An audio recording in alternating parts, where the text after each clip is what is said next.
Halo semuanya, Assalamualaikum. Perkenalkan dengan saya Siti Nurjana, mahasiswa dari Universitas BSI jurusan Manajemen. Hari ini saya akan ngejelasin ketentuan umum dan tata cara perpajakan. Kita mulai dari NPWP ya.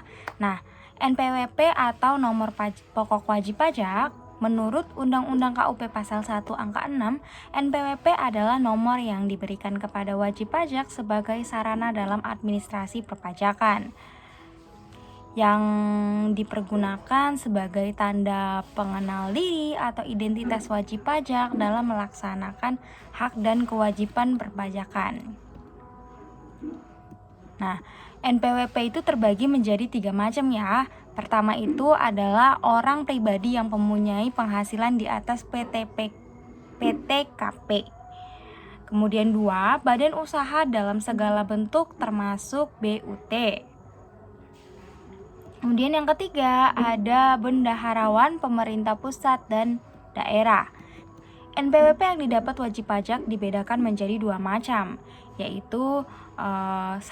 Wajib pajak badan, 2. Wajib pajak orang pribadi. Nah, wajib pajak orang pribadi terbagi menjadi 3, yaitu 1. Wajib pajak OP itu menjalankan usaha atau pekerjaan bebas, yaitu pekerjaan yang dilakukan oleh OP yang mempunyai keahlian khusus sebagai usaha untuk memperoleh penghasilan yang tidak terikat oleh hubungan kerja. Setelah mendaftarkan diri akan memperoleh NPWP paling lambat akhir bulan berikutnya. Kemudian B, wajib pajak OP tidak menjalankan usaha atau pekerjaan bebas apabila penghasilan sebulan setelah disetahunkan telah melebihi PTKP setahun. Wajib mendaftarkan diri untuk memperoleh NPWP paling lambat akhir bulan berikutnya. C. WPOP yang memerlukan NPWP, yaitu untuk mendapatkan sesuatu seperti persyaratan, pinjaman bank, dan pendirian usaha. Semua wajib pajak yang telah memenuhi persyaratan subjektif dan objektif berdasarkan sistem self-assessment wajib mendaftarkan diri pada kantor Direktorat Jenderal Pajak untuk dicatat sebagai WP dan sekaligus mendapatkan NPWP. Nah, persyaratan subjektif yaitu persyaratan yang sesuai dengan ketentuan mengenai subjek pajak dalam UU PPH. Kemudian ada pula persyaratan objektifnya, itu persyaratan bagi subjek pajak yang menerima atau memperoleh penghasilan atau diwajibkan untuk melakukan pemotongan atau pemungutan sesuai dengan ketentuan Undang-Undang PPH. Kemudian ada 2 cara untuk mendaftarkan NPWP. Pertama, pendaftaran NPWP secara langsung, di mana wajib pajak dengan secara langsung datang ke KPP atau kantor pelayanan pajak atau KP2KP atau kantor pelayanan penyuluhan dan konsultasi pajak. Kedua, pendaftaran NPWP secara elektronik atau e-registration atau EREK dilakukan wajib pajak melalui media internet. B. SPT dan surat pemberitahuan. Pasal 1 angka 11 Undang-Undang KUP mendefinisikan SPT yaitu surat yang oleh WP digunakan untuk melaporkan perhitungan dan atau membayarkan pajak, objek pajak atau harta dan kewajiban sesuai dengan ketentuan peraturan perundang-undangan perpajakan. Lalu, apa fungsi SPT? 1. Fungsi pelaporan atau 2 jenis, yaitu A. Pelaporan SPT bagi WP adalah berkaitan dengan kegiatan seperti ini. 1. Perhitungan jumlah PPh yang sebenarnya terhutang. Kedua, pembayaran atau pelunasan pajak yang telah dilaksanakan sendiri dan atau melakukan melalui pemotongan atau pemungutan pihak lain dalam bagian atau tahun pajak. Kedua, ada perhitungan penghasilan yang merupakan objek pajak dan atau bukan objek pajak. Ketiga, harta dan kewajiban. Nah, B. Fungsi pelaporan SPT bagi PKP. Bagi PKP, fungsi SPT adalah sebagai sarana untuk melaporkan kegiatan mulai dari 1. Perhitungan jumlah PPN dan PPNBM yang sebenarnya terhutang. Kedua, pengkreditan pajak masukan terhadap pajak keluaran, dan terakhir 3. Pembayaran atau pelunasan pajak yang telah dilaksanakan sendiri oleh PKP dan atau melalui pihak lain dalam satu masa pajak. 2. Fungsi pertanggungjawaban. Nah, fungsi pertanggungjawaban ini pada SPT dapat dibedakan menurut yang mempertanggungjawabkan, yaitu ada 2 ya. Yang pertama itu ada fungsi pertanggungjawaban SPT bagi WP itu atas pembayaran dari kegiatan pemotongan. Kemudian untuk yang kedua itu sebagai pemotongan dan pemungutan pajak fungsi SPT itu sendiri. Nah, untuk yang pemotongan atau pemungutan pajak itu ada 2 juga ya, yaitu pelaporan SPT secara manual sama pelaporan SPT melalui e-filing. Jadi kita bisa langsung datang ke kantor pajaknya untuk ngelaporin SPT tahunan kita yang kita dapetin dari pekerjaan kita, atau kita bisa ngelaporin SPT tersebut melewati e-filing, yaitu melalui internet ya. Jadi kita nggak perlu datang. Kemudian bisa juga menggunakan e-form. Jadi e-form itu merupakan formulir SPT elektronik file yang pengisiannya dapat dilakukan secara offline menggunakan aplikasi form viewer yang disediakan di Ditjen Pajak.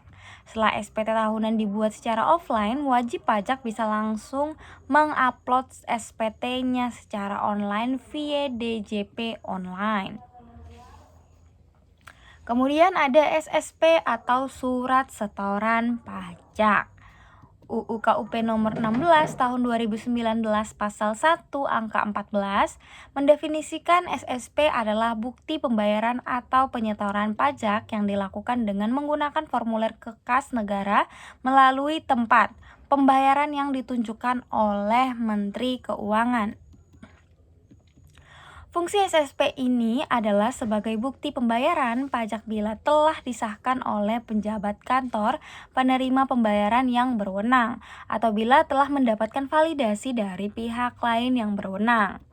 Dari SSP ada 4 jenis, yaitu SSP standar, SSP khusus, SSPCP atau surat setoran pabean cukai dan pajak dalam rangka import. Kemudian yang terakhir ada SSCP atau surat setoran cukai atas barang kena cukai. Kemudian SKP atau surat ketetapan pajak. Menurut Undang-Undang KUP nomor 16 tahun 2009 pasal 1 huruf 15 SKP adalah surat ketetapan yang meliputi surat ketetapan pada pajak kurang bayar, surat ketetapan pajak kurang bayar atau kurang bayar tambahan, surat ketetapan pajak nihil, dan surat ketetapan pajak lebih bayar. Surat ketetapan pajak dapat diterbitkan karena berdasarkan pemeriksaan atau penelitian atas data wajib pajak bahwa pajak yang dihitung atau dilaporkan dalam SPT tidak benar, sehingga masih terdapat 1. Pajak yang tidak atau kurang dibayar. 2. Pajak yang tidak atau kurang dipotong atau dipungut.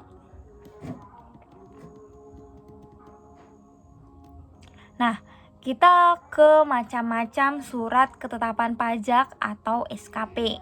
Pertama ada surat tagihan pajak atau STP, adalah surat untuk melakukan tagihan pajak atau sanksi administrasi berupa bunga atau denda. 2. Surat ketetapan pajak kurang bayar atau SKPKB adalah surat ketetapan pajak yang menentukan besarnya pajak, jumlah pokok pajak, jumlah kredit pajak, jumlah kekurangan pembayaran pokok pajak, besarnya sanksi administrasi, dan jumlah yang masih harus dibayar.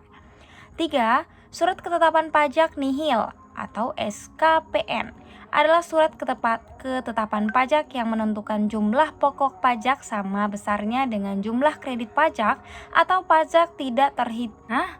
Surat ketetapan pajak kurang bayar tambahan atau SKPKBT adalah surat ketetapan pajak yang menentukan tambahan atas jumlah pajak yang telah ditetapkan. Kemudian ada STP atau surat tagihan pajak. Undang-Undang KUP nomor 16 tahun 2009 pasal 1 huruf 20 mengatakan STP adalah surat yang diterbitkan untuk melakukan tagihan pajak atau sanksi administrasi.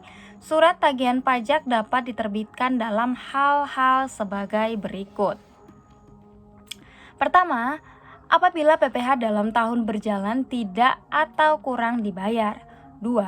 Apabila dari hasil penelitian surat pemberitahuan terdapat kekurangan pembayaran pajak sebagai akibat salah tulis dan atau salah hitung. 3. Apabila wajib pajak dikenakan sanksi administrasi berupa denda dan atau bunga. 4.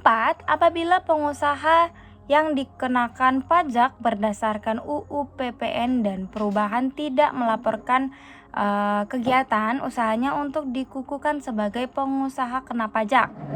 5. Apabila pengusaha yang tidak dikukuhkan sebagai pengusaha kena pajak tetapi membuat faktur pajak. 6. Pengusaha yang telah dikukuhkan sebagai pengusaha kena pajak tidak membuka atau membuat faktur pajak tetapi tidak tepat waktu atau tidak mengisi selengkapnya. Penerbitan surat tagihan pajak akan ditambah dan sanksi administrasi berupa bunga sebesar 2%.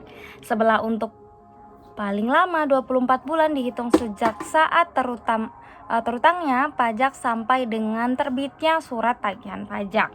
Oke, sekian dulu untuk penjelasan saya. Nah, saya pamit undur diri dulu. Jika ada salah-salah kata, saya mohon maaf atas sebesar-besarnya. Assalamualaikum.